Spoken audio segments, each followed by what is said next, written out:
So today's class we shall start with a very important conceptual question जो सारा book में है और इवन जेई वगैरह में भी आया है। इसके ऊपर क्वेश्चंस फ्रिक्शन के एप्लीकेशन।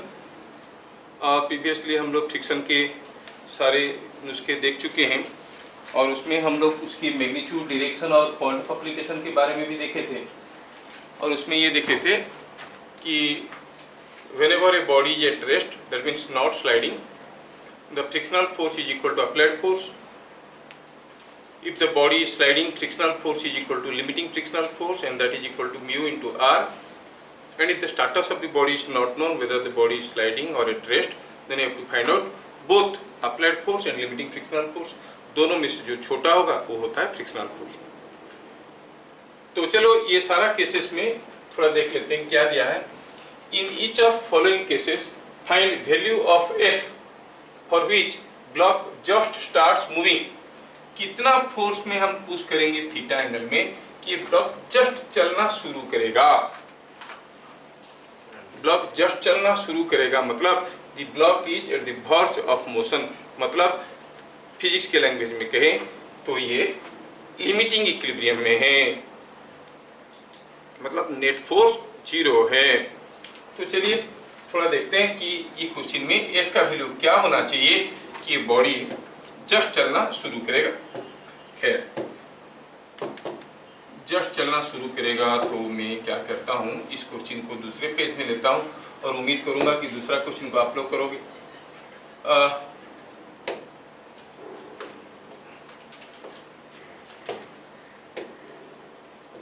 पूछा है for what value of F this block will just start moving. Block चलना शुरू करेगा। ब्लॉक चलना शुरू करेगा मतलब चलो पहले हमारे पास जो फोर्स है F, ये जो फोर्स F है, इस फोर्स को पहले हम दो कंपोनेंट में रिजॉल्व करते हैं। ये जो हमारा फोर्स था इसको हम कह सकते हैं कि it is having an x component like this and A y component like this. अगर ये फोर्स F यहाँ पे थीटा एंगल कर रहा है, हाँ, तो अगर हम ये फोर्स F को दो कंपोनेंट में रिजॉल्व करते हैं, क्या बता सकते हो ये कंपोनेंट क्या होगा? F। तो F का ये वाला जो कंपोनेंट हो जाएगा कितना हो जाएगा? F cos theta.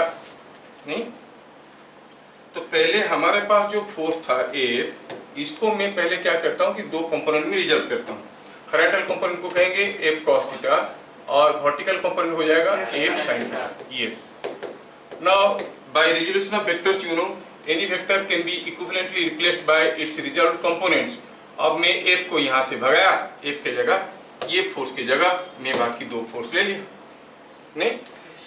अच्छा, अब चलिए बॉडी का फ्री बॉडी डायग्राम करते हैं। इसका अपना एक वेट तो होगा ही mg और उसके ऊपर एक नॉर्मल रिएक्शन भी होगा। और ये जो बॉडी है ये जस्ट स्लाइड करने वाला है, मतलब फ्रिक्शनल फोर्स कितना होगा? Limiting value that is mu into r। किधर को होगा? Opposite to the relative sliding. ये किधर स्लाइड करने की कोशिश कर रहा है? ये ब्लॉक को देखो तो ध्यान से, किधर को स्लाइड करने की कोशिश कर रहा है? F cos थीटा की डायरेक्शन में, क्योंकि यही ढकेलने की कोशिश कर रहा है। तो जो फ्रिक्शनल फोर्स होगा वो फ्रिक्शनल फोर्स कुछ ऐसा होगा। नहीं, कितना होगा? It will be equal to mu into r। It will be equal to mu into r। ये बात सबको समझ में आए? ठीक है, बस काम खत्म। अब इतना करने के बाद आपको पता ये करना है कि क्या है वो फ्रिक्शनल फोर्स और क्या है वैल्यू ऑफ F पूछा है।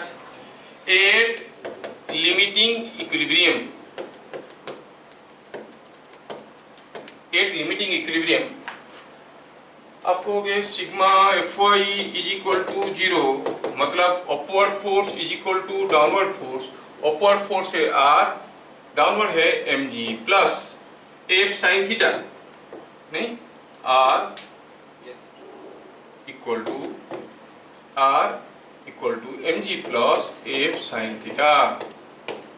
Sigma Fx is equal to 0, ये क्या देगा? That means force towards right must be equal to force towards left. Left को है म्यू और टुवर्ड्स राइट है F cos थीटा। तो F cos theta must be equal to mu into r, जबकि r का वैल्यू हमें already मालूम है ना। r का वैल्यू डालो, r का वैल्यू डाल सकते हैं टू सेव स्पेस। तो हम r की जगह आर का वैल्यू डाल दिए, आर का वैल्यू ये डाल दिए तो क्या मिलेगा, it is coming out to be mg plus mu F sine theta. R का वैल्यू डाल दिया गया। अब ये हमें एफ चाहिए, ये म्यू एफ साइन थीटा को इधर ले आइए, मिलेगा F cos theta plus minus mu F sine theta that is equal to mu M G. क्या यहाँ तक की चीजें समझ में आया? अब देखो तो ये समझ में आ गया, उसके बाद और क्या रखा है, you have to find out what is the value of f. Now from the LHS take f common, आप ले लो f common, क्या रह जाएगा cos theta minus mu sine theta, उसको उधर डिवाइड करो, क्या मिलेगा mu M G by cos theta minus mu sine theta. So this is the value of f required. इतना वैल्यू ऑफ f लगाओगे तो ये बॉडी चलने लगेगा। तो ये लिमिटिंग इक्विलिब्रियम में क्यों लिया हम लोग, क्योंकि दिया है कि the body will just start moving, move करना शुरू करेगा, तो मतलब नेट फोर्स जीरो है, थोड़ा सा f का वैल्यू ज्यादा दे देंगे तो ये चलना शुरू करेगा। तो तब f का वैल्यू क्या हो गया, mu M G by cos theta minus mu sine theta. क्या बात समझ में आया? अभी अगर हम दूसरे केस के लिए करेंगे तो इन द नेक्स्ट केस क्या दिया था क्वेश्चन में, दिया ये था कि जो फोर्स है सब कुछ वैसे ही था, but the force was not a pushing force, it was a pulling force, it was a pulling force. कैसा था फोर्स, ये फोर्स कुछ ऐसा था, क्या एंगल में था, फोर्स थीटा एंगल कर रहा था। पूछा है for what value of F the block just starts moving. नहीं, क्या हम ये डायग्राम में f को रिप्लेस कर सकते हैं बाई इट्स रिजर्व्ड कंपोनेंट्स? हाँ कर सकते हैं। चलो f को रिजर्व करने की कोशिश करते हैं बाई इट्स कंपोनेंट्स। f की जगह हम ले सकते हैं f cos theta and f sin theta. क्या बता सकते हो जो हॉरिजॉन्टल कंपोनेंट है f का वो किधर को होगा, टुवर्ड्स लेफ्ट और right? Obviously it will be towards right, ऐसा रहेगा। अच्छा, जो वर्टिकल कंपोनेंट होगा वो ऊपर की तरफ रहेगा, नहीं क्योंकि f ऐसा है तो उसका वर्टिकल कंपोनेंट ऊपर की तरफ रहेगा। अच्छा, हॉरिजॉन्टल कंपोनेंट कितना हो जाएगा, f cos theta, vertical f sin theta, और यहाँ पर in addition to that what are the forces in the free body diagram, mg and r। क्या बता सकते हो यहाँ पर अप्लाइड फोर्स क्या होगा, the force parallel to the surface of contact. कौन सा फोर्स है, f cos थीटा, तो फ्रिक्शनल फोर्स कौन से डायरेक्शन में होगा, ऑपोजिट, मतलब frictional force will be something like this, इस डायरेक्शन में होगा। अगर फ्रिक्शनल फोर्स ऐसे होगा और बॉडी जस्ट चलने वाला है तो frictional force must be equal to mu into R. क्या मेरी बात समझ में आया? क्या आप अभी इसको सॉल्व करके f का वैल्यू निकाल सकते हो जैसे प्रीवियस क्वेश्चन में किए थे? At limiting equilibrium sigma fy is equal to 0, sigma fx is equal to 0। I am waiting for your answer, do it now. हमें निकालना है what is the value of f for limiting equilibrium. तो जैसे उसमें किए थे वही करेंगे, कुछ भी नया नहीं करने वाले हैं। प्रीवियस पेज में भी तो वही किए थे, जैसे किए थे वही करेंगे। चाहो तो हम इसको कॉपी भी कर सकते हैं, देख लो। मैं तो कॉपी कर रहा हूं, आप कॉपी नहीं कर सकते।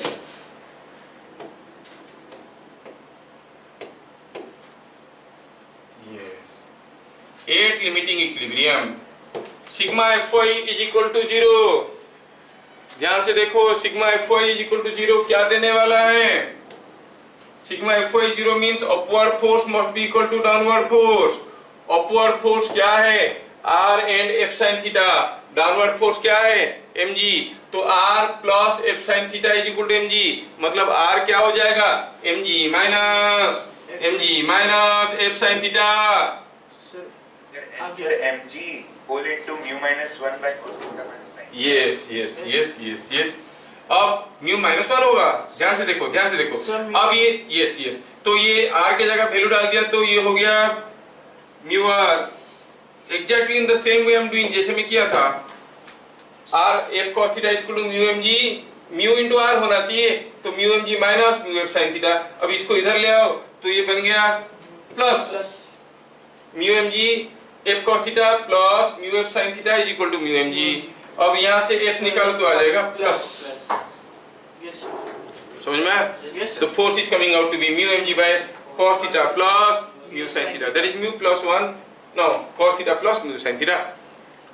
क्या मेरी बात समझ में आया? Yes sir. ठीक है। Yes sir. अब ये दोनों फिगर को थोड़ा ध्यान से देखिए, ये था केस बी का और ये वाला था केस ए का, जहां पर हम बॉल को ब्लॉक को पुश कर रहे थे। इसमें क्या है force? The pushing force required is mu M G by cos theta minus mu sine theta.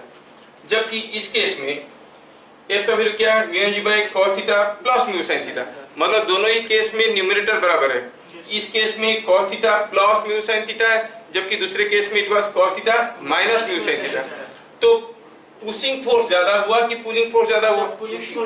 Pulling force कम हो गया, क्योंकि उसका डिनोमिनेटर ज्यादा है। डिनोमिनेटर ज्यादा है तो पुलिंग फोर्स कम हो गया। तो व्हाट इज इजी?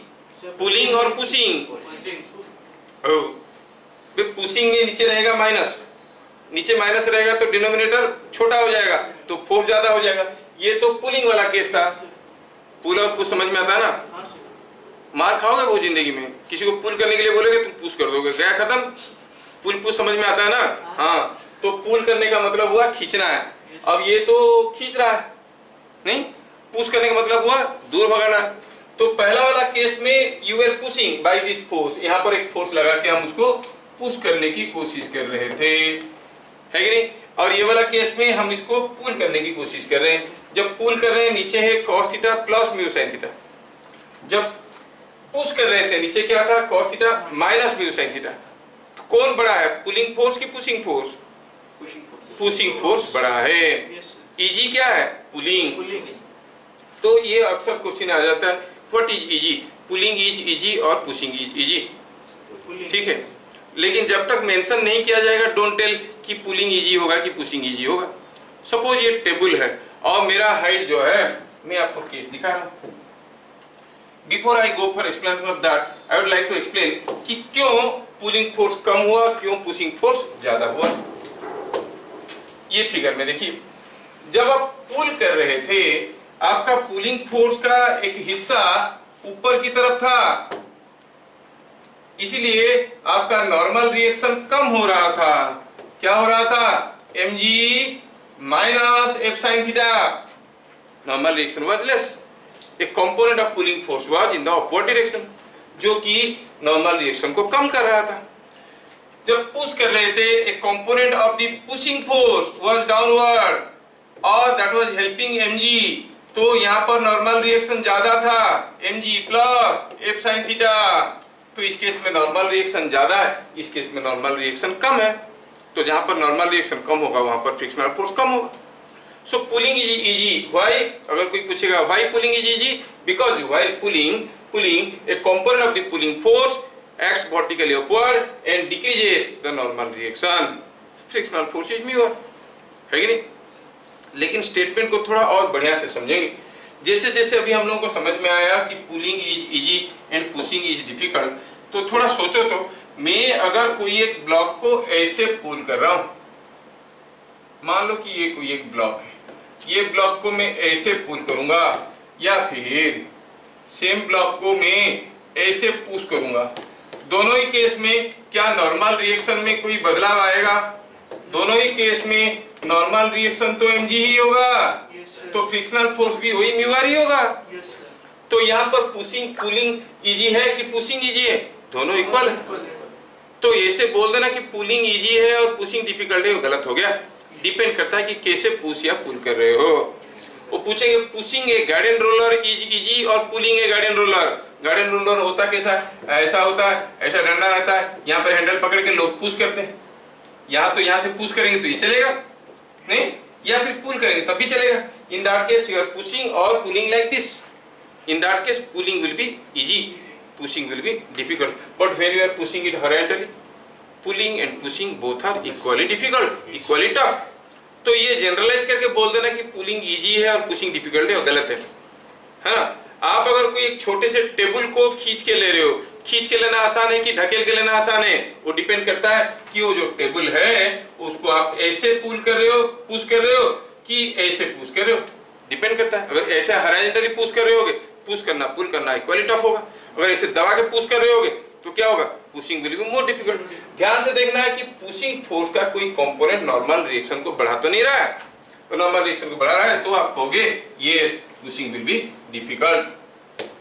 तो जो हमें अभी समझ में आया उसको थोड़ा हम लोग अभी लिखेंगे यहाँ पे।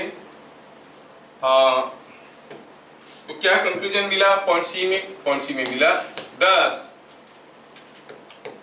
Pulling is easy in above cases,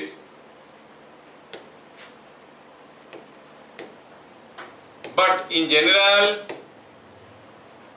और बिकॉज, थोड़ा लिख देते हैं, because a component of pulling force, a component of pulling force acts vertically upward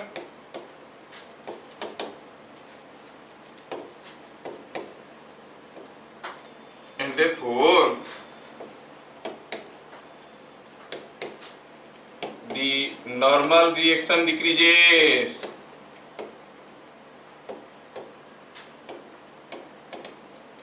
Normal reaction decreases.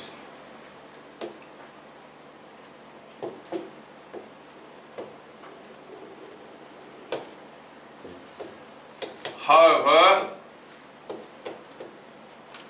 while pushing or pulling a block horizontally, however, by pushing or pulling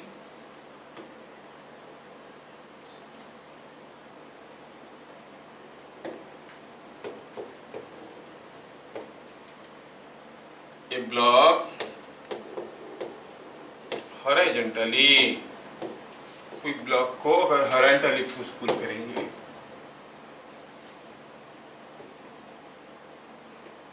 it is equally tough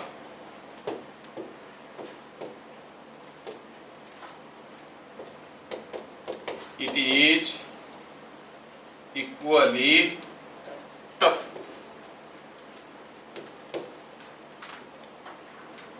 ठीक है।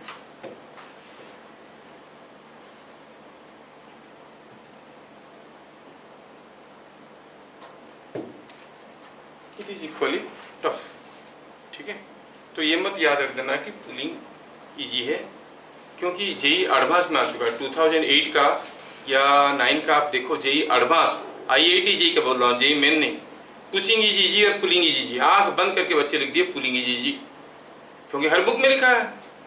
लेकिन answer क्या होना चाहिए, depends how it is being pulled और pushed, वो भी था ऑप्शन में। सारे बच्चे पुलिंग पुलिंग लिख के आ गए। और जेई वाले जानते हैं कि इन लोगों का कमजोरी कहाँ है, क्या गलत फहमी पाल रखें।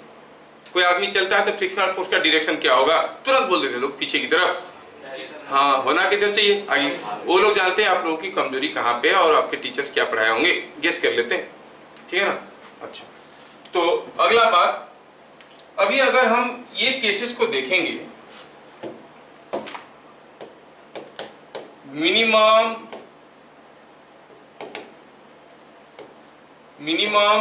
Value of F to just move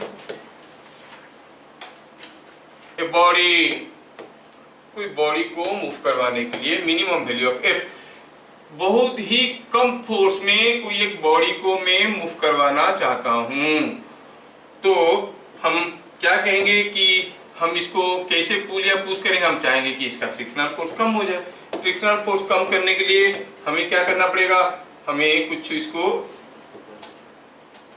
पुल करना पड़ेगा कि पुश करना पड़ेगा, पुल करना पड़ेगा। ऐसे इधर को ऐसा पुल करेंगे तो पुल करने में कम फोर्स लगता है। लेकिन अभी ये भी सोचना है कि मिनिमम फोर्स ही तो कौन सा एंगल में पुल करेंगे कि सबसे कम फोर्स लगेगा। अलग अलग एंगल के लिए अलग अलग फोर्स था, क्योंकि जो पुलिंग फोर्स था उसका फॉर्मूला तो हम लोग देख चुके हैं। क्या था formula, pulling force was μmg by cos θ plus μ sin θ। So this force will be different for different values of theta। नहीं? तो ये मिनिमम को होगा तो हमें सुइटेबल वैल्यू ऑफ थीटा निकालना है। For that we make use of differentiation.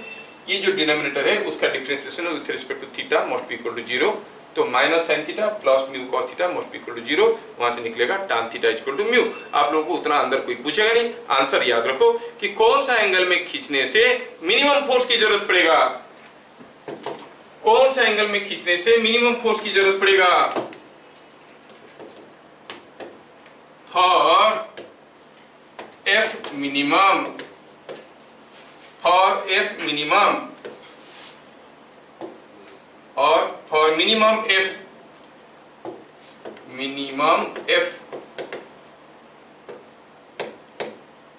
tan theta must be equal to mu.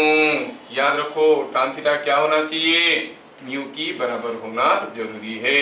तो मिनिमम फोर्स लगेगा। सर कहां से मिला, वहीं से मिला जहां पर आपको बताया। ये जो हमारा फोर्स था फॉर्मूला, कौन सा फॉर्मूला, ये फोर्स का डिनोमिनेटर मैक्सिमम होना चाहिए। कोई क्वांटिटी मैक्सिमम होने के लिए एप्लीकेशन ऑफ डिफरेंशिएशन में आप लोग पढ़ोगे क्लास 12 में कि इसका differentiation with respect to theta should be equal to 0। और differentiation with respect to theta करेंगे, cos थीटा का डिफरेंशिएशन होता है minus sin theta plus mu cos theta that is equal to 0। तो cos ये हो गया minus sin theta plus mu cos theta is equal to 0 और sin theta is equal to mu cos theta और mu is equal to sin theta by cos theta that is tan theta. tan theta का value mu होगा तो आपको होगे minimum force की जरूरत पड़ेगा। So for minimum F tan theta must be equal to mu. क्या मेरी बात समझ में आया? Yes sir. Yes, tan theta must be equal to mu. And what is that minimum force, what is that minimum force, कम से कम कितना फोर्स में इस बॉडी को मूव करवा सकते हैं वो तो हम देख चुके हैं। It was mu M G by cos theta plus mu sine theta. अब प्लस या माइनस कैसे याद रखेंगे, भूल जाते हैं सर। अरे प्लस रखोगे तभी ना मिनिमम होगा, माइनस रख दोगे तो ज्यादा हो जाएगा, डिनोमिनेटर कम हो जाएगा तो वेव का वैल्यू ज्यादा हो जाएगा। इसमें अगर हम क्या लिखे, म्यू के जगह क्या लिखे, tan theta. Now you imagine mu के जगह tan थीटा लिखेंगे तो क्या हो जाएगा, sin theta by cos theta, है कि नहीं। म्यू के जगह tan थीटा लिखेंगे तो क्योंकि हमें मिनिमम म्यू की जरूरत है, मिनिमम फोर्स की जरूरत है, फोर्स मिनिमम है। जब tan थीटा म्यू है तो म्यू की जगह लिखेंगे tan थीटा तो हो जाएगा sin theta by cos theta, हो जाएगा ना, sin theta by cos theta. तो देखो क्या हो गया, ये mu M G by mu M G by क्या हो गया, cos, ये हो गया cos theta plus tan theta into sin theta. Sir answer sin mg है क्या? कहाँ sin mg है? सर आंसर फाइनल नहीं आंसर दिखेंगे। ये tan थीटा में नीचे क्या आ गया, sin theta by cos theta, हुआ कि नहीं हुआ? यस। तो देखो ये कितना हो गया, ये mg sin theta, tan theta sin theta by cos theta करो, cos थीटा ऊपर गया। यहाँ पे भी हम tan थीटा डाल सकते थे लेकिन लिख के रखो, अभी बाद में डालेंगे। क्या आपको समझ में आ रहा है? ये नीचे आ गया, ये tan थीटा के नीचे आ गया, इधर लिख देता हूँ। It is mu M G by cos theta की जगह ये tan थीटा हो गया, sin theta by cos theta multiply हो गया तो mu M G cos theta हो गया बाई नीचे क्या हो गया, cos square theta plus sin square theta. हो रहा है क्या? यस। अगर ये बात हुआ तो उसके बाद क्या मिला देखो तो सामने ये आ रहा है, नीचे हो गया 1 और म्यू का वैल्यू क्या है, tan थीटा। म्यू का वैल्यू tan थीटा है तो कितना हो गया सोचो, ये sin theta by cos theta, cos theta cos theta cancel हो गया, cos थीटा कैंसिल हो गया तो मिल गया mg sin थीटा।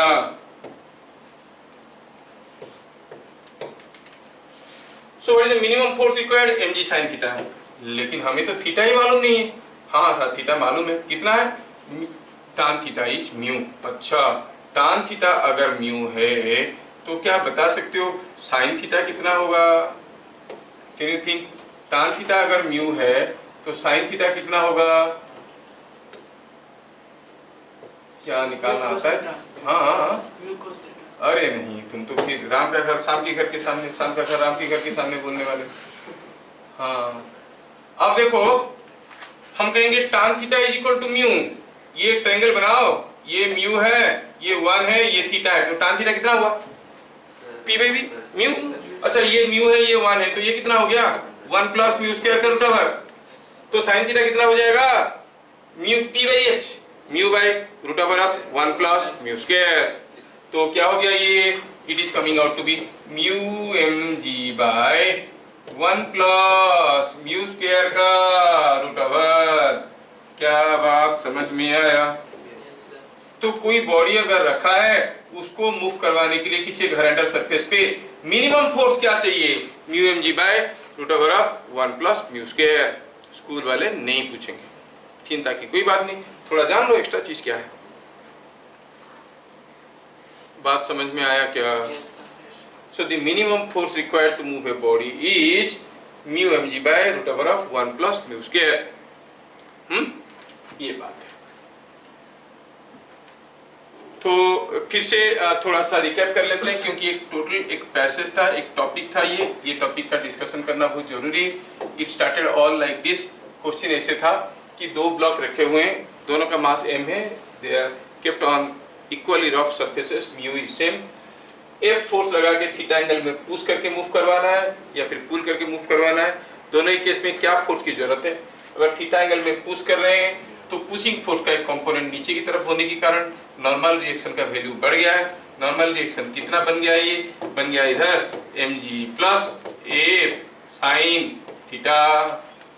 जबकि इस केस में पुलिंग फोर्स का एक कंपोनेंट ऊपर की तरफ होने के कारण नॉर्मल रिएक्शन घट गया है, r प्लस this is equal to this, so it is mg minus F sine theta. जहां पर r कम वहां पर फ्रिक्शनल फोर्स कम हो जाएगा, सो पुलिंग इज इजी। लेकिन अगर हॉरिजॉन्टली पुश और पुल करेंगे बोथ आर इक्वली टफ। कोई पूछेगा पुलिंग इज इजी और पुशिंग इज इजी, तो आप बोलना किस चीज को, किसको खींच रहे हो। कोई पत्थर पड़ा है जमीन पे, झुक के आप पुल कर रहे हो या फिर पुश कर रहे हो, उस केस में पुलिंग इजी होगा नहीं। कोई अगर आपके सामने में एक अलमीरा रखा हुआ है, उसको पुश करके डिस्प्लेस करना है या पुल करके डिस्प्लेस करना है, दोनों इक्वली टफ होगा, है ना। तो कैसा बॉडी है, कैसे पुश कर रहे हैं पुल कर रहे हैं, वो डिसाइड करता है। ऐसे गधे जैसे याद मत रख लेना कि पुलिंग कीजिए, हाँ इस केस के ऊपर डिपेंड करता है। फिर हम क्या देखें, कोई ब्लॉक को अगर मूव करवाना है, what is the angle at which it should be pulled so that minimum force will be required, that angle is given by tan inverse of mu. Theta is tan inverse of mu. अगर tan theta mu होता है तो सबसे कम force की जरूरत पड़ेगा। अलग अलग वैल्यू ऑफ थीटा के लिए अलग अलग फोर्स की जरूरत है, लेकिन थीटा जब tan इनवर्स ऑफ म्यू होगा मिनिमम फोर्स की जरूरत पड़ेगा। क्या है वो minimum force, mu mg by root over of 1 plus mu square. यहां पर ये टॉपिक खत्म होता है, ठीक है। चलिए आगे बढ़ते हैं, नेक्स्ट इंपॉर्टेंट पॉइंट देखने के लिए। Now let us see what is angle of friction. Angle of friction और कोन एंगल, ये है दूसरा टॉपिक, अक्सर लोग पूछते हैं, ठीक है। इस टॉपिक को समझने के लिए बारी बारी से हमें मूव करना पड़ेगा। सपोज यहाँ पे कोई एक ब्लॉक है और ये ब्लॉक स्लाइड कर रहा है, कोई ब्लॉक स्लाइड कर रहा है, ये इसका मास m है, किसी एक रफ सरफेस पे ये स्लाइड कर रहा है। अगर ये ब्लॉक स्लाइड कर रहा है तो maybe with some velocity और some acceleration, no way matters. तो for a block sliding on a surface, there are two forces acting on it, two forces applied by the surface on it। Surface के चलते उसके ऊपर दो force आ रहे हैं। दो फोर्स कैसे आ रहे हैं सर? हाँ आ रहा है, एक तो हुआ कि जो कांटेक्ट फोर्स है, नॉर्मल रिएक्शन फोर्स है ना, एक नॉर्मल रिएक्शन फोर्स है और दूसरा है फ्रिक्शनल फोर्स। क्योंकि स्लाइड कर रहा है तो म्यू आर होगा, that is R and mu R. अब ये बॉडी स्लाइड कर रहा है तो कौन सा म्यू लेना चाहिए हमें? कोएफिशिएंट ऑफ स्टैटिक फ्रिक्शन और coefficient of kinetic friction. Kinetic friction लेना चाहिए, मतलब म्यू के जगह बेहतर होगा कि हम लोग म्यू के लिख दें। तो ये हो गया म्यू के इंटू आर, दो फोर्स आ रहे हैं क्योंकि बॉडी स्लाइड कर रहा है। Point number 2, net force exerted by the surface on the block, क्या है कोई पहलमान बताएगा, इज इक्वल टू, ये सरफेस ब्लॉक के ऊपर दो फोर्स दे रहा है, एक दे रहा है आर, एक दे रहा है mu k into are. Are तो दे रहा है, सबको मालूम था, म्यू के इंटू आर भी तो यही दे रहा है। कॉन्टैक्ट होने के कारण मॉलिक्यूलर फोर्स के चलते ये सरफेस इस ब्लॉक के ऊपर mu k into are they रहा है, दो फोर्स दे रहा है। नेट फोर्स कितना दे रहा है, दोनों फोर्स का रिजल्टेंट। अब दोनों फोर्स आपस में परपेंडिकुलर है कि नहीं, एक वर्टिकल है एक हॉरिजॉन्टल है, एक है पैरेलल टू द प्लेन, दूसरा है perpendicular to the plane, so the forces are mutually perpendicular. तो नेट फोर्स क्या हो जाएगा, आर का square mu k into R का स्क्वायर होल डबल, होगा कि नहीं होगा। And if you see it is coming out to be R goes common, it is 1 plus mu square mu k का square, this is the net force. क्या बात समझ में आया। हाँ कोएफिशिएंट का तो डायमेंशन लेस होता है ना सर, कोएफिशिएंट का डायमेंशन नहीं होता है। हाँ ये कहाँ, म्यू के का डायमेंशन क्या है, नहीं है, स्क्वायर है ना सर। तो स्क्वायर डायमेंशन नहीं है उसका स्क्वायर नहीं होगा, जिसका डायमेंशन नहीं है उसका स्क्वायर क्या होगा, उसका भी डायमेंशन नहीं होगा, अच्छा है ना। सर, और म्यू के मतलब कि म्यू इससे कम रहेगा ना सर, कम रहेगा क्योंकि ये स्लाइड कर रहा है ना, म्यू एस ज्यादा रहता है क्योंकि स्लाइड कर रहा है, तो म्यू के इंटू आर है। मैं क्यों म्यू के लिख रहा हूँ मैं बताऊंगा, बुक में एक गलत चीज दिया हुआ है, आगे बताएंगे। वो बोलते हैं कि angle of repose and angle of friction are equal to each other, they are not equal. वो बताने के लिए मैं जबरदस्ती इसमें म्यू के घुसेड़ रहा हूँ। अच्छा ये बात है कि net force. Point number 3, before I go for point number 3, मैं फिर से आपको बताना चाहता हूं कि क्या हम लोग निकालने जा रहे हैं, जिसको कहते हैं एंगल ऑफ फ्रिक्शन। क्या है ये एंगल ऑफ फ्रिक्शन। अभी हम देखें कि ये जो ब्लॉक स्लाइड कर रहा था इसके ऊपर दो फोर्स आ रहे थे, एक फोर्स आ रहा था कुछ ऐसा, नहीं एक फोर्स ऐसा आ रहा था नॉर्मल रिएक्शन। अब बोलोगे वेट भी तो आ रहा था, अरे नहीं, मैं दिखा रहा हूं what are the forces exerted by the surface on the block. Surface दो फोर्स दे रहा है, ये फोर्स है आर, ये फोर्स है म्यू आर। तो सरफेस जो नेट फोर्स दे रहा है वो कैसा है, that net force is the resultant of this two, होगा कि नहीं होगा। This is what is the net force. समझ में आया क्या। तो हम लोग अभी एक नया टर्म समझने जा रहे हैं जिसको कहते हैं एंगल ऑफ फ्रिक्शन।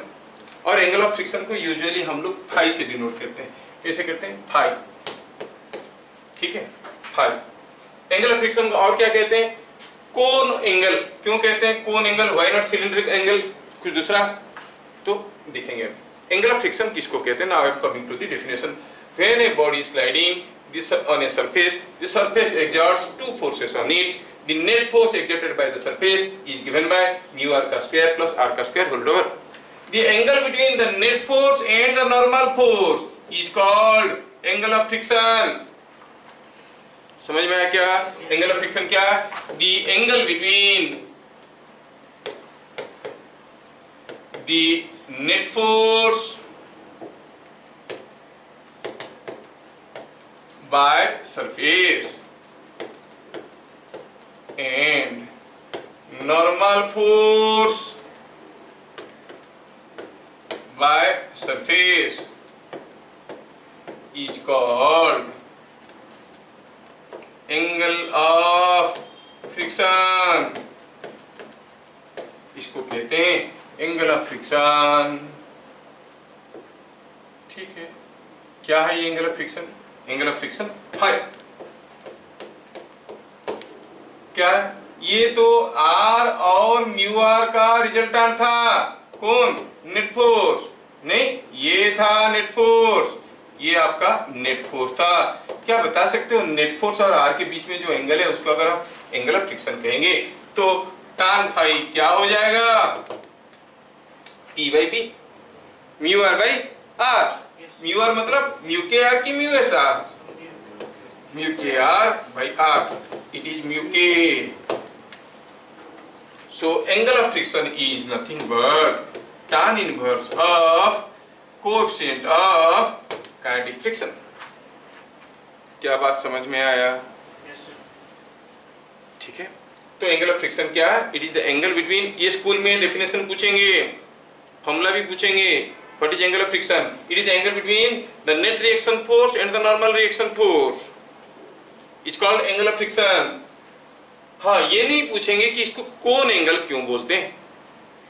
ये है उसमें क्यों कोन एंगल बोलते हैं, मैं बताने की कोशिश करता हूँ, आप लोग समझने की कोशिश करो.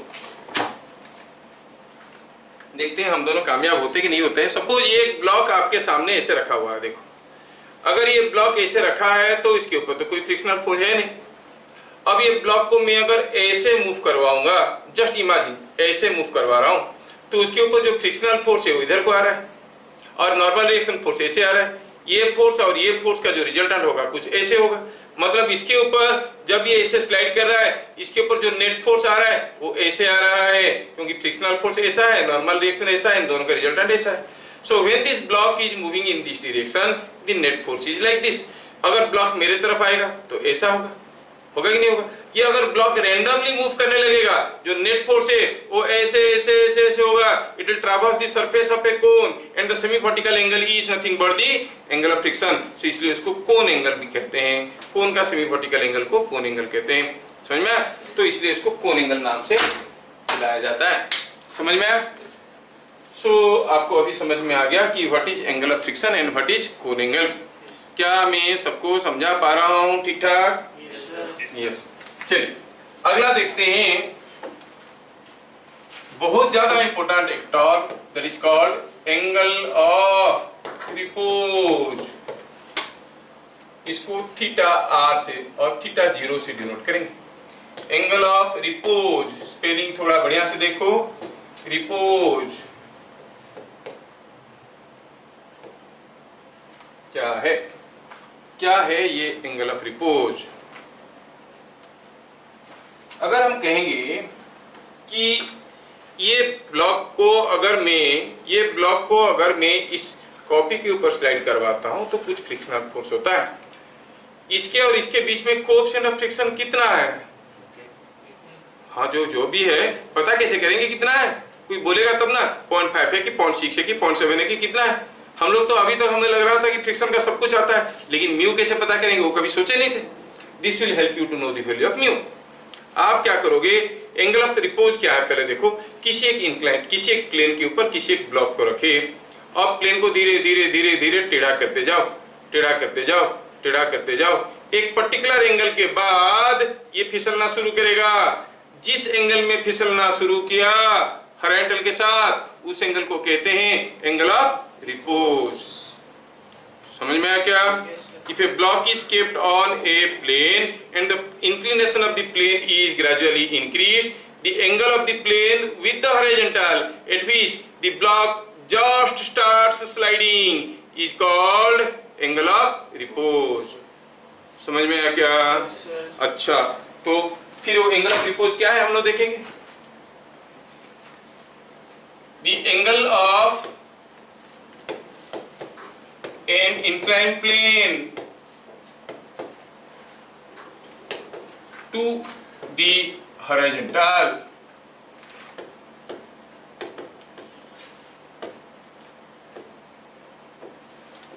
at which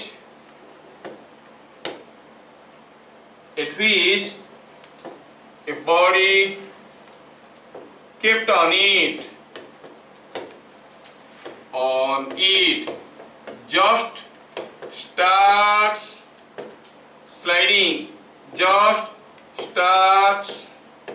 sliding, or slides down with constant velocity.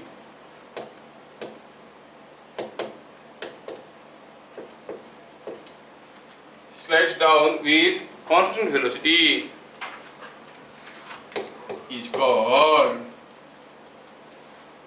angle of repose. Angle of repose. क्या मेरी बात समझ में आया? It's called angle of repose. अगर हम कहेंगे ये कोई एक इंक्लाइन प्लेन है और इस इंक्लाइन प्लेन में ये इंक्लिनेशन थीटा है, यहाँ पर कोई एक ब्लॉक रखा हुआ है और ये ब्लॉक जस्ट चलना शुरू करेगा, जो एंगल में चलना शुरू करेगा उसी एंगल को कहेंगे एंगल ऑफ रिपोज।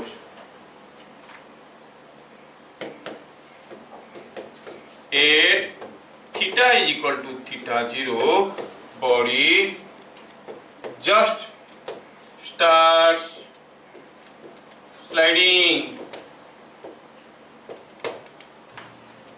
है ना, जस्ट स्टार्ट स्लाइडिंग। कोई बॉडी स्लाइड करना शुरू कर रहा है तो हम क्या कहेंगे? लिमिटिंग इक्विलिब्रियम में। Limiting equilibrium means applied force must be equal to limiting frictional force. So 8 दूसरे पेज में चलेंगे। 8 limiting equilibrium applied force is equal to limiting frictional force। applied force क्या है? The force which is parallel to the surface of contact, the external force parallel to surface of contact। इसको parallel करके कोई force आपको मालूम है क्या? क्या है ये force? mg sin थीटा 0, क्योंकि theta equal theta 0। Yes sir.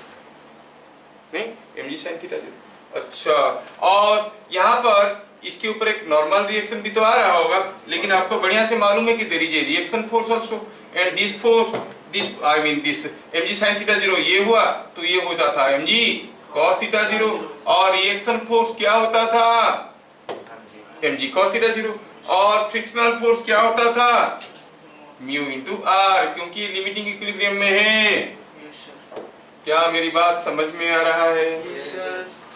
As the block is not moving in this direction, आप कहोगे R is equal to mg cos theta 0, R is equal to mg cos theta 0, और as the body is tending to slide down, the frictional force must be in the upward direction, mu into R। तो यहाँ पर applied force की जगह हम लोग क्या लिखेंगे? क्या लिखेंगे? mg sin theta 0, है कि नहीं? जो फोर्स इसको फिसलाने की कोशिश कर रहा है, force parallel to the surface of conductor. और म्यू आर की जगह क्या लिखेंगे? आर का वैल्यू तो mg cos थीटा 0 मालूम है, तो आप कहोगे it is mu mg cos theta 0। देखो तो ये mg कैंसिल हो गए, क्या मिला? tan theta 0 is equal to mu, the body is about to slide, फिसलने वाला है, तो म्यू का वैल्यू क्या होगा? म्यू एस की म्यू के, स्लाइड करने वाला है अभी, म्यू एस। तो हम कहेंगे ढंग से बैठा है, पढ़े लिखे बच्चे हम लोग, तो लिखेंगे म्यू एस, और थीटा 0 क्या हो गया? tan inverse of mu S. Angle of friction क्या था? tan इनवर्स ऑफ म्यू के, नहीं, और म्यू के म्यू एस से कम है, तो आप कहोगे angle of friction is slightly less than angle of repose. समझ में आया क्या?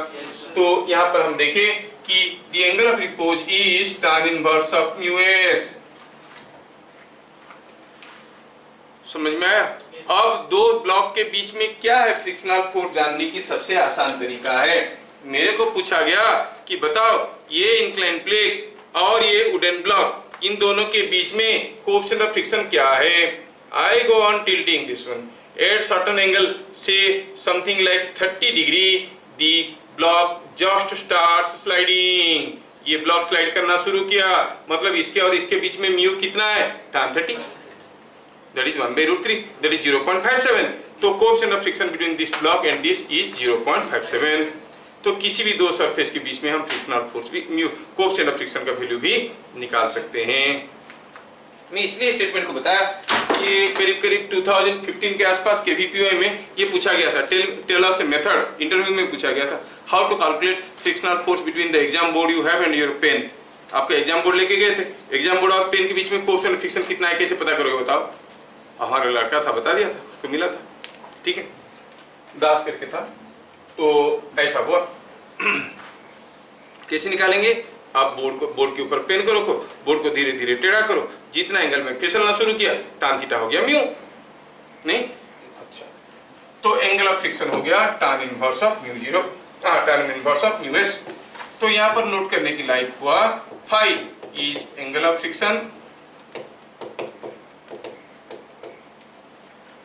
और क्या होता था ये tan inverse of mu k, theta 0 is angle of repose, that is tan inverse of mu s, so theta 0 is slightly greater than phi। काफी बुक में लिखा है कि दोनों बराबर चीज है, हाँ बराबर चीज है, they are also correct अगर mu s और mu k बराबर है, क्योंकि काफी न्यूमेरिकल में mu s mu k अलग अलग नहीं देता है, अगर अलग अलग दिया है तो हम कहेंगे नहीं वो बराबर नहीं है, हाँ। अगर आपको समझ में आया तो बताओ, अगर मैं ये बुक और ये ब्लॉक के बीच में एंगल ऑफ रिपोज निकला 30 डिग्री, अब मैं इसके अलावा कोई दूसरा ब्लॉक ले लिया और एंगल ऑफ रिपोज निकालूंगा, सेम 30 डिग्री निकलेगा कि डिफरेंट निकलेगा? डिफरेंट निकलेगा, क्योंकि वो म्यू के ऊपर डिपेंड करता है, और म्यू किसके ऊपर डिपेंड करता है? एक सरफेस नहीं, दोनों के ऊपर डिपेंड करता है। अच्छा ये बात है। अच्छा अब दूसरा बताओ, अगर मैं एक 2 kg का ब्लॉक लिया, आयरन ब्लॉक है, ये आयरन ब्लॉक है, और इसके साथ इस प्लेन का अब मैं निकाला म्यू, एंगल ऑफ रिपोज निकला 30 डिग्री। अगली बार 2 kg की जगह 4 kg का लिया, सेम मटेरियल, अब एंगल ऑफ रिपोज क्या निकलेगा? 30 डिग्री और मोर देन 30 डिग्री और लेस देन 30 डिग्री। 30 डिग्री। अरे एंगल ऑफ रिपोज किसके ऊपर डिपेंड करता है? म्यू के ऊपर, मास के ऊपर डिपेंड करता है क्या? mg तो गए यार, कैंसिल हो गए, मास कुछ भी हो फर्क पड़ता है क्या? नहीं। 2 kg आयरन ब्लॉक का किसी इंक्लाइन प्लेन पे angle of friction angle of repose अगर 30 डिग्री हुआ, 4 kg का आयरन ब्लॉक का सेम इंक्लाइन प्लेन पे एंगल ऑफ रिपोज कितना होगा? Same 30 degree. क्या मेरी बात समझ में आ रहा है? Is it understood? चलो बढ़िया। अब बताओ, सपोज कोई एक इंक्लाइन प्लेन है, फंडामेंटली समझ जाओगे तो चीजें आसान है। ये एक ब्लॉक है, ठीक है, और ये ब्लॉक में हुआ यूं है कि यहाँ पर इसके अंदर एक छोटा सा कैविटी बना है, थोड़ा सा सुंदर सा ड्राइंग बनाते हैं। हाँ, ये एक ब्लॉक है और इस ब्लॉक में हुआ क्या है, इसके अंदर एक गड्ढा ऐसे बना है और ये ब्लॉक अभी जस्ट फिसलने वाला है। ये ब्लॉक ऐसे रखा गया है कि जस्ट फिसलने वाला है, मतलब ये एंगल क्या है? It is angle of repose. अब मैं क्या करता हूँ, धीरे धीरे इसके अंदर पानी डालता हूँ। जैसे जैसे पानी इसके अंदर भरने लगेगा तो क्या आपको लग रहा है ये जो ब्लॉक है ये ब्लॉक स्लाइड करेगा कि ये ब्लॉक स्लाइड करेगा कि वहीं पड़ा रहेगा? सोचो, पहले ये ब्लॉक रेस्ट में था, it was about to slide, मतलब थोड़ा सा भी एंगल ज्यादा होता तो फिसल जाता। अब मैं क्या किया, इसमें पानी भर दिया, ये फिसल जाएगा कि वहीं रहेगा? क्योंकि कितना एंगल में फिसलेगा वो म्यू के ऊपर डिपेंड करता है, मास के ऊपर डिपेंड करता नहीं है। ब्लॉक का मास बढ़ गया, क्या फर्क पड़ता है? म्यू तो वही है, अभी भी इस सरफेस और ये सरफेस के बीच में जो आपका फ्रिक्शनल फोर्स है, कोएफिशिएंट ऑफ फ्रिक्शन है, वो भी तो वही है। That means it will not slide. अगर ये जस्ट फिसलने वाला है, आप बोलोगे पानी डाल देंगे तो फिसल जाएगा, नहीं, पानी डाल दोगे तब भी वहीं पड़ा रहेगा। समझ में आ रहा है क्या? ये these are all questions in different entrances. 3 question में पूछा आपको, समझ में आ रहा? तो ये डिफरेंट एंट्रांसेस का सारा क्वेश्चन तो लिख नहीं सकते, आपको थ्योरी समझ में आना चाहिए कि जो एंगल ऑफ रिपोज है it depends only on the value of mu k, mu s. अच्छा, ये चीज भी हमें समझ में आया। क्या? एंगल ऑफ रिपोज ए बी देख ली। चलो चलते हैं बिट नंबर सी में। किसी एक इंक्लाइन प्लेन पे कोई एक ब्लॉक रखा है ना, किसी एक इंक्लाइन प्लेन पे कोई एक ब्लॉक रखा है। When theta is less then theta 0, ये ब्लॉक रहेगा कि फिसल जाएगा, आपको बताना है। ये क्या? ये एक ब्लॉक है जिसका मास m है, किसी एक इंक्लाइन प्लेन पे रखा है जिसका कोएफिशिएंट ऑफ फ्रिक्शन जिसके साथ म्यू है और इंक्लिनेशन थीटा है। अगर थीटा का वैल्यू थीटा 0 से कम है, थीटा 0 क्या है? एंगल ऑफ रिपोज, तो ये ब्लॉक रेस्ट में रहेगा कि ब्लॉक स्लाइड करेगा? थीटा 0 में स्लाइड करना शुरू करता है। थीटा अगर थीटा 0 से कम है रहेगा कि स्लाइड कर जाएगा? रह जाएगा। क्या यार इतना सिंपल सा चीज है। एंगल बढ़ाते जाओ, थीटा 0 होता है तो फिसलना शुरू करता है। अब थीटा 0 से कम है तो आराम से बैठा रहेगा, इट विल नॉट स्लाइड। तो क्या कहेंगे? When theta is less then theta 0 block is at rest. नहीं, और अगर ब्लॉक को नीचे की तरफ धक्का दे देंगे, ये ब्लॉक यहां पर रखा हुआ था, थीटा का वैल्यू थीटा 0 से कम है, आपने आया किक मारा तो ये ब्लॉक एक्सीलरेट करेगा कि रिटार्ड करेगा कि कांस्टेंट वेलोसिटी में जाएगा? क्योंकि रुकने का टेंडेंसी है ना उसमें, अप्लाइड फोर्स ज्यादा नहीं है, यहाँ पर फ्रिक्शनल फोर्स ज्यादा है, तो ये क्या करेगा? थोड़ी दूर आएगा फिर से रुक जाएगा, it will retard and stop. So if the block is given a kick down the plane, the block will retard and stop. कब? जब थीटा लेस देन थीटा 0 है। बात समझ में आ रहा है? सारा चीज नहीं लिखवा सकते, तुम लोग भी बोर हो जाओगे। समझ में आ रहा है? क्योंकि बैठा रहा है यहाँ पर, धक्का देंगे तो थोड़ी दूर आके फिर से रुक जाएगा। नहीं? अच्छा, अब क्या पूछा? दूसरा, अगर ब्लॉक रेस्ट में है तो क्या बता सकते हो what is the frictional force? जब भी कोई ब्लॉक रेस्ट में, फ्रिक्शनल फोर्स क्या होता है? Applied force. यहाँ पर अप्लाइड फोर्स है कितना? mg sin theta. Frictional force is mg sin theta. So when theta is less than theta 0, the frictional force is mg sin theta. समझ में आया? Yes. तो थोड़ा क्वेश्चन को क्लैरिटी के साथ लिखते हैं। क्या लिखेंगे? कि block was kept on a plane, the inclination of plane was increased. Plane was gradually increased. Inclination of the plane was gradually increased.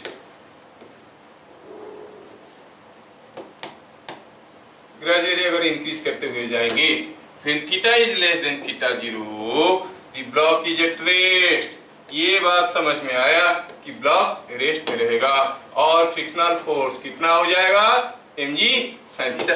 क्या ये बात सबको समझ में आया? Yes, sir. When theta is equal to theta 0, अब angle of repose में आ गया है, the block is about to slide और slides down with constant velocity, क्योंकि नेट फोर्स 0 है।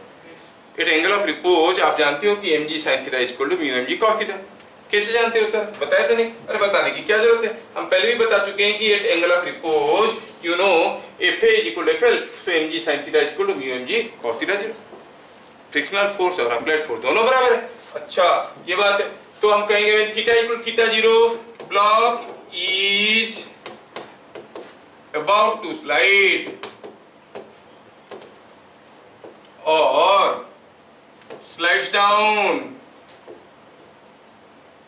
with constant velocity, क्योंकि जब कोई बॉडी लिमिटिंग इक्विलिब्रियम में है यू नो उसके ऊपर नेट फोर्स 0 है, कोई थोड़ा धक्का मुक्का मार दिया तो कांस्टेंट वेलोसिटी में जाते रहता है। नहीं? अच्छा, पॉइंट डाउन कांस्टेंट वेलोसिटी। और फ्रिक्शनल फोर्स क्या होगा? फ्रिक्शनल फोर्स क्या होगा? आपको applied force that is mg sin theta 0 और आपको limiting frictional force that is mu mg cos theta 0। कुछ भी करो सब बराबर है। फ्रिक्शनल फोर्स कितना है? mg sin theta 0, correct. Frictional force कितना है? म्यू mg cos थीटा 0, वो भी करेक्ट, क्योंकि म्यू का वैल्यू कितना है? tan theta 0। म्यू की जगह tan थीटा 0 डालो तो ये दोनों बराबर नहीं हो जाएंगे क्या? हो जाएंगे। So when theta equal to theta 0, the block is about to slide और slides down with constant velocity. अब आपको बताना है कि when theta is more than theta 0, when theta is more than theta 0, आपको बताना है कि ये जो ब्लॉक है ये ब्लॉक अभी रेस्ट में रहेगा कि स्लाइड करेगा। थीटा 0 से ज्यादा है, थीटा 0 में स्लाइड करना शुरू करता था, अब ये स्लाइड करेगा कि रेस्ट में रहेगा? स्लाइड करेगा। वो भी कांस्टेंट वेलोसिटी में कि एक्सीलरेशन में? एक्सीलरेशन में। नहीं, so the body will accelerate down. तो कोई एक ब्लॉक किसी एक इंक्लाइंड प्लेन पे कब एक्सीलरेशन करेगा? जब theta is more than theta 0, है ना? तो क्या कहेंगे? द बॉडी एक्सीलरेट्स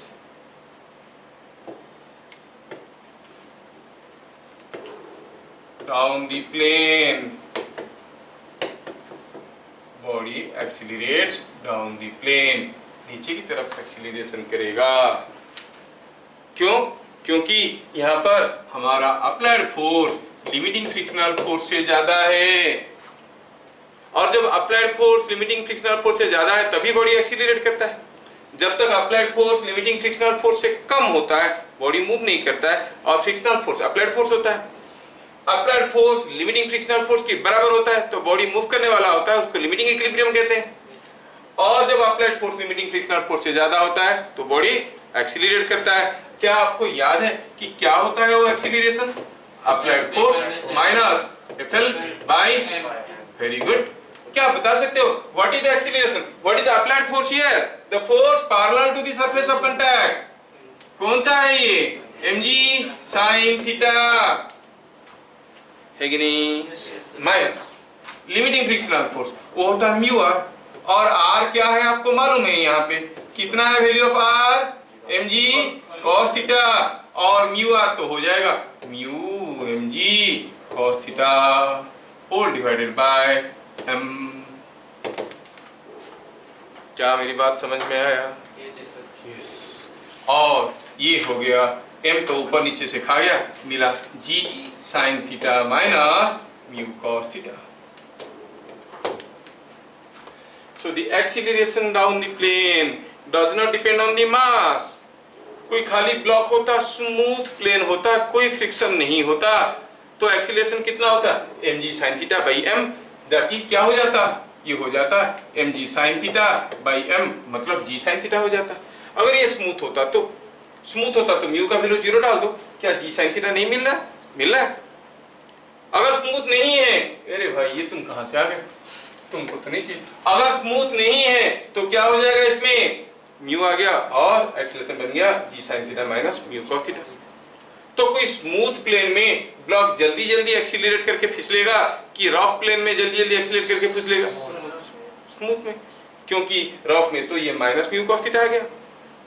तो आपको ये फॉर्मूला याद रखना है, डायरेक्टली इसके ऊपर क्वेश्चंस आएंगे, लेकिन इस फॉर्मूला का एक मॉडिफाइड फॉर्मेट भी है जो हमें याद रखना है। ठीक है, चलो देखते हैं वो क्या है। वो we know that acceleration down the plane is equal to a is equal to g sin theta minus mu cos theta। लेकिन हमें ये मालूम है कि जो म्यू है वो क्या है? tan थीटा 0 है कि नहीं? Mu is tan theta 0। तो चलो इसको लिखते हैं, कुछ ऐसे लिखते हैं, g sin theta minus tan theta 0 को मैं ऐसे लिख सकता हूँ sin theta 0 by cos theta 0 into cos theta. थोड़ा और मारपीट करो तो ये cos थीटा 0 मल्टीप्लाई करो sin theta cos theta 0 plus cos theta sorry it was minus cos theta sin theta 0 whole divided by cos theta 0। क्या ये numerator किसी एक फॉर्मूला के रूप में आपको मालूम है? sin a cos b minus cos a sin b is sin a minus b, so it is coming out to be sin theta minus theta 0 by cos theta 0 whole into g। तो acceleration का दो formula आपके सामने आया, g into sine theta minus theta 0 by cos theta 0। क्या बात समझ में आया? ये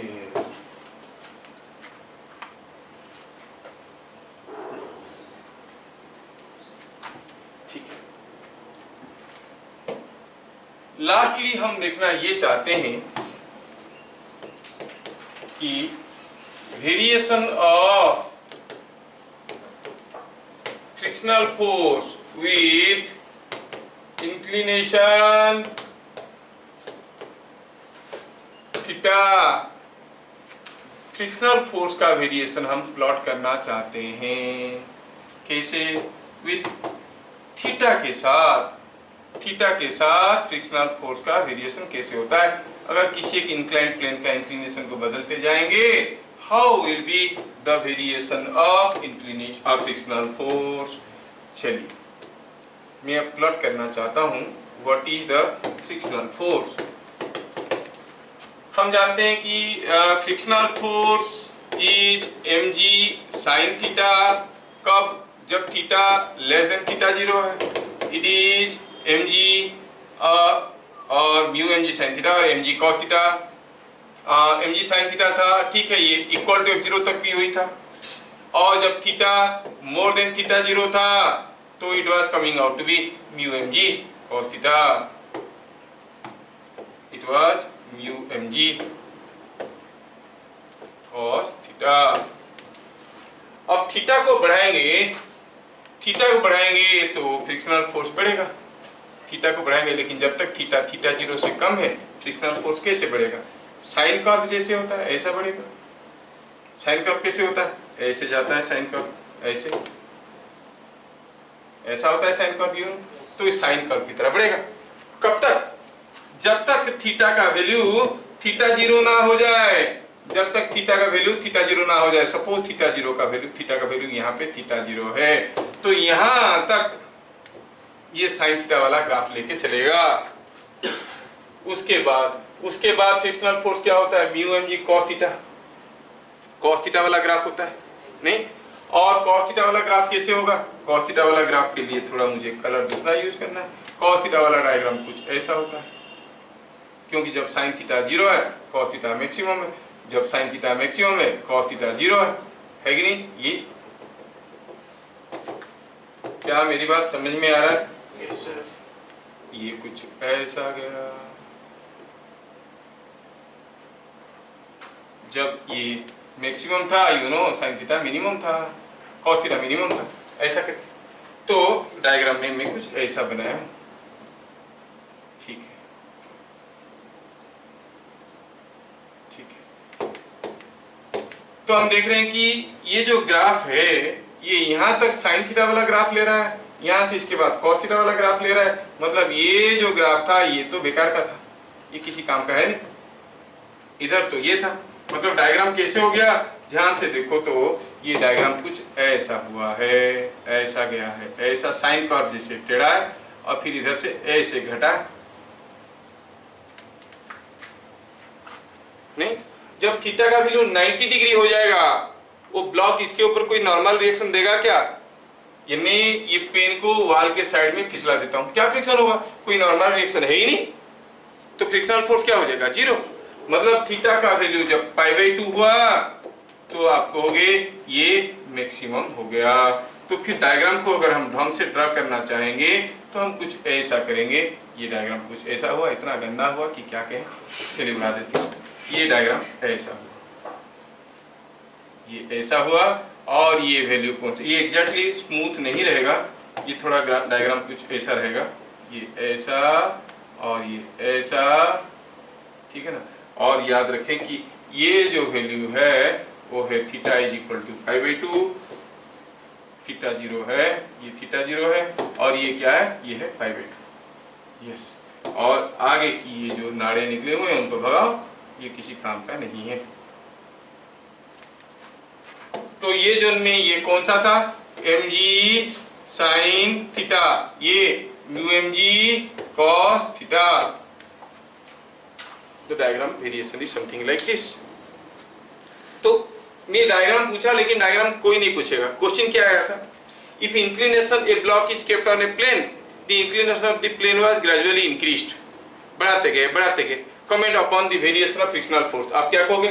First frictional force increases and then frictional force decreases।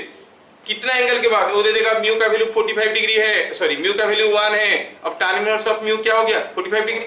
तो 45 डिग्री तक इंक्रीज करेगा, उसके बाद फ्रिक्शनल फोर्स डिक्रीज करेगा। क्या बात समझ में आ रहा है? हाँ? तो just for sake of example में अगर मैं आपको कुछ क्वेश्चन करवा देता हूँ तो आपको समझ में आ जाएगा। Let us see some questions. A block is kept on an inclined plane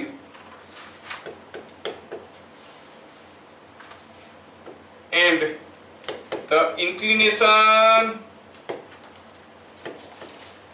of plane was gradually increased from 0. Comment on variation of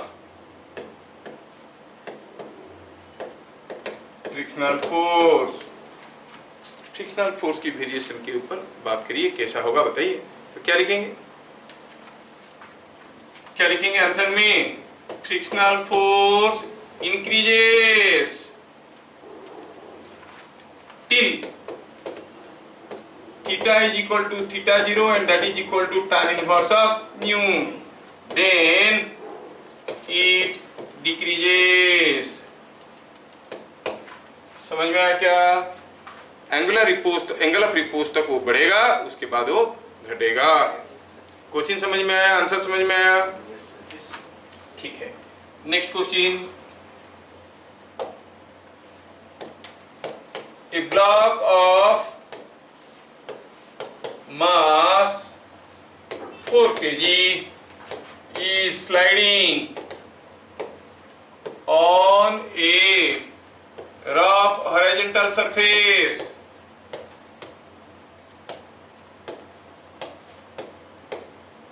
with mu is equal to 0.75 at a speed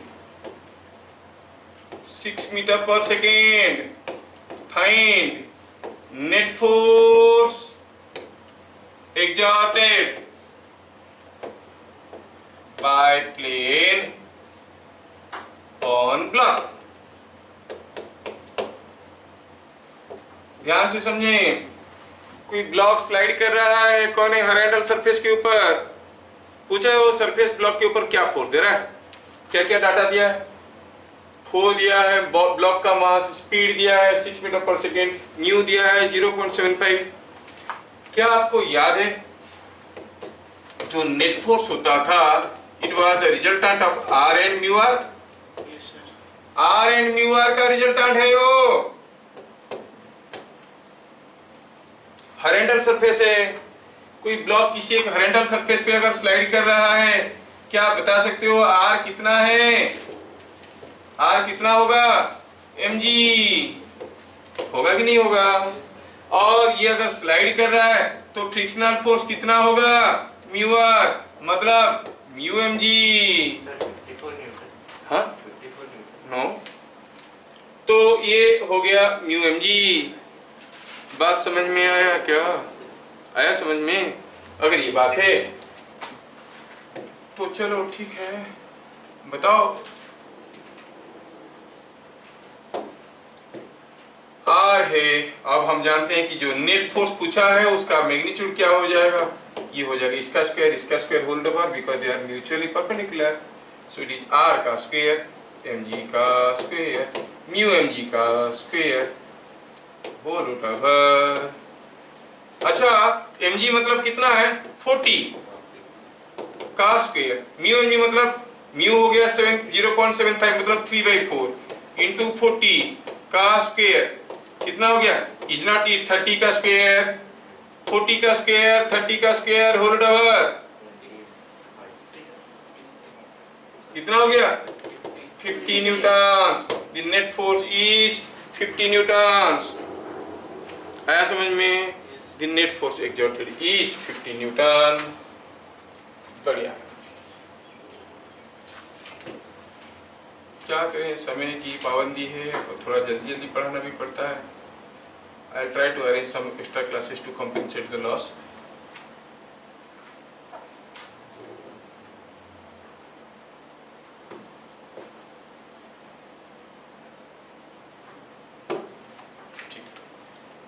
next,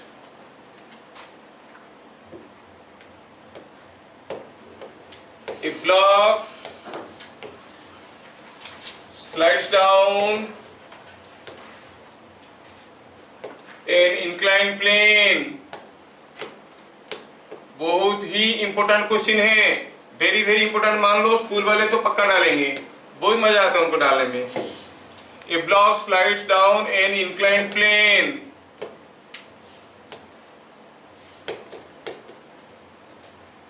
of inclination 30 degree with constant velocity. Constant velocity. What will be acceleration of block if inclination of plane is made 60 degree? और plane का inclination को 60 degree कर दिया जाएगा तो बताओ acceleration block का क्या होगा। 30 डिग्री में कांस्टेंट वेलोसिटी में आ रहा था, जिस एंगल में ब्लॉक स्लाइड करना शुरू करता है या कांस्टेंट वेलोसिटी में स्लाइड करता है उसको क्या कहते हैं? Angle of repose. नहीं, इसका मतलब सॉल्यूशन में क्या लिखेंगे? सॉल्यूशन में क्या लिखेंगे? Here angle of repose, angle of repose theta 0 is 30 degree when theta is 60 degree। Acceleration का फॉर्मूला याद है क्या? Yes, g sin theta minus theta 0 by cos theta 0। था कि नहीं फॉर्मूला ऐसा वाला? अब थीटा का वैल्यू क्या है? 60 degree, so it is g sin 60 minus 30 by cos 30, तो is not it tan 30? Yes, it is g by root 3 meter per second square।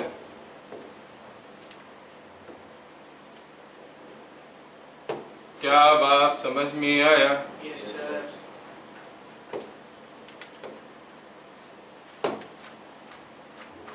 First over, yes ठीक है ना? नेक्स्ट क्वेश्चन,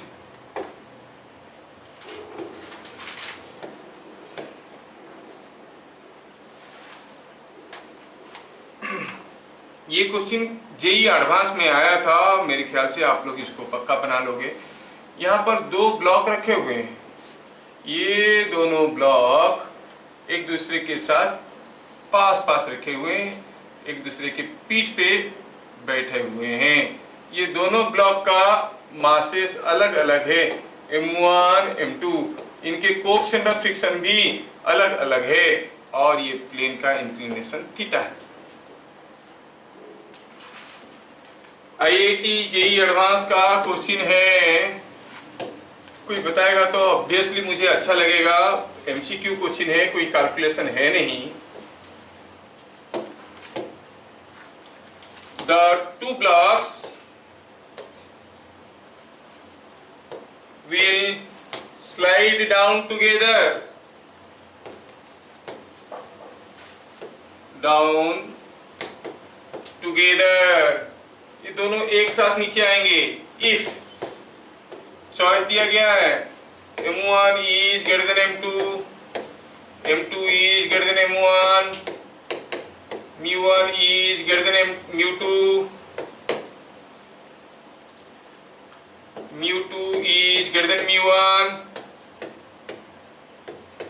चलो ऐसे करके दिया है चार चॉइस, मल्टीपल ऑप्शंस में भी करेक्ट हो सकता है कि एक से ज्यादा आंसर है। दोनों मिलके नीचे आएंगे कब? कौन सा कंडीशन होने से? जेई एडवांस का है भाई, बताओगे तब तो लगेगा कि आप तैयारी कर रहे हो। सोचो, A B C D choice है आपके सामने।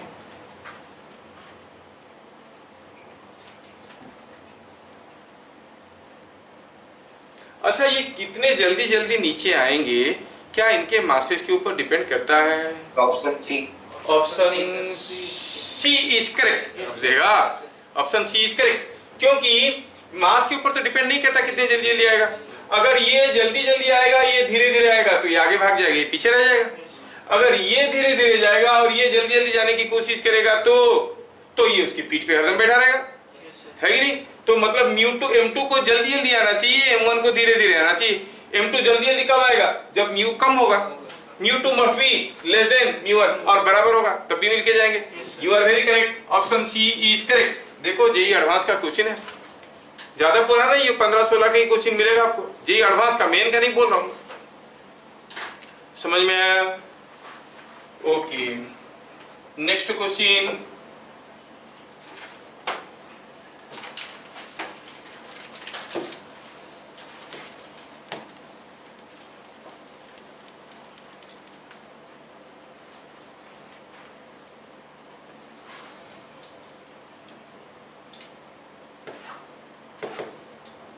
म्यू का वैल्यू 1 दिया है, बहुत ही रफ सरफेस है। ये कोई एक ब्लॉक रखा है यहाँ पे, बस आपको बताना है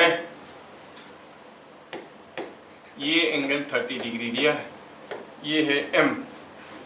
find minimum f for which block can be held at rest।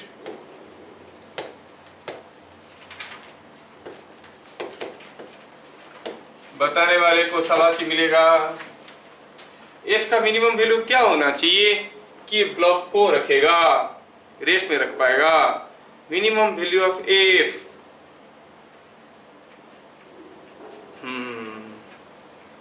सोचो सोचो, आपका दिमाग का कंप्यूटर तो बड़ा जोर से चलता है, देखते हैं। Minimum value of f for which the block can be held at rest। Sir ऐसा क्वेश्चन तो करवाए थे, हाँ करवाए थे, एकदम शुरू में करवाए थे। एफ का कम से कम वैल्यू क्या होना चाहिए कि रेस्ट में रहेगा। एंगल ये 30 डिग्री दिया है, म्यू का वैल्यू दिया है 1। कैलकुलेशन करने के लिए आसान होगा, म्यू का वैल्यू 1 दिया है।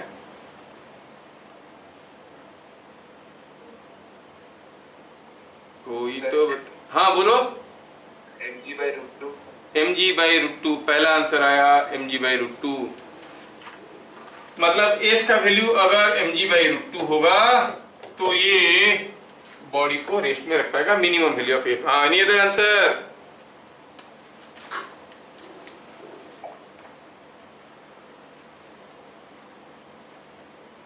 सोचो सोचो,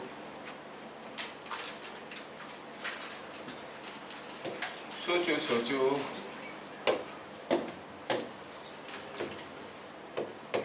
समय की पाबंदी है, मैं चाहूंगा कि इस क्वेश्चन को, आंसर को आप छोड़ो चैनल पे, देखता हूँ सही बताने वाले को शाबाशी मिलेगा। mg/2 लगता है, mg/2 इधर कोई है उसको mg/2 लगता है। चलो बता ही देता हूँ, ठीक है। जिन लोगों को ट्राई करना है वो वीडियो को पॉज मार के ट्राई करो। Sir mg/√2। mg/√2 दो आंसर आया, mg/√2। हाँ mg/√2 3, तुम्हारे भी mg/√2, सबका mg/√2। लेकिन थोड़ा सोचो तो, ये म्यू का वैल्यू 1 है। हियर एंगल ऑफ रिपोज कितना होता है भाई? tan inverse of mu, that is tan theta 0 equal to mu. tan theta 0 equal to 1 हो गया तो थीटा 0 का वैल्यू क्या हो गया? 45 डिग्री। मतलब एंगल अगर 45 डिग्री होगा ये ब्लॉक फिसलने लगेगा, इससे ज्यादा होगा तो जोर से फिसलेगा। ये 30 डिग्री में फिसलेगा क्या? तो पकड़ के रखने की क्या जरूरत है, ऐसे ही लटका हुआ है वो। What force is required? No force is required, ऐसा ही तो रेस्ट में है। क्या मेरी बात समझ में आ रहा है? अगर फिसल जाता तभी ना आप फोर्स लगा के रखते हो, फिसल ही नहीं रहा, जबरदस्ती फोर्स लगा के रखे हो, कोई जरूरत है फोर्स लगाने का? नहीं। So no force is required, the block remains at rest by its own because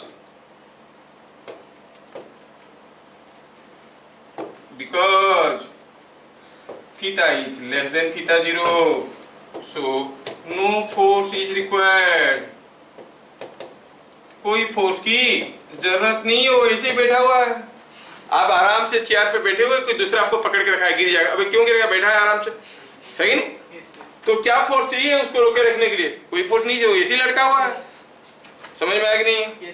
तो क्या फोर्स की जरूरत है? कोई फोर्स की जरूरत नहीं है, क्योंकि यहाँ पर inclination of the plane is less than angle of repose. Angle of repose तो वो एंगल है जब वो चलना शुरू करता है। अब ये 30 डिग्री है, तो 45 डिग्री में चलना शुरू करता है, तो 30 डिग्री में क्या होगा, बैठा रहेगा आराम से, तो कोई फोर्स की जरूरत नहीं है। तो यहाँ पे मोर और लेस आपका फ्रिक्शन का थ्योरी और न्यूमेरिकल्स खत्म होते हैं। करने के लिए तो there are unlimited varieties, so many varieties.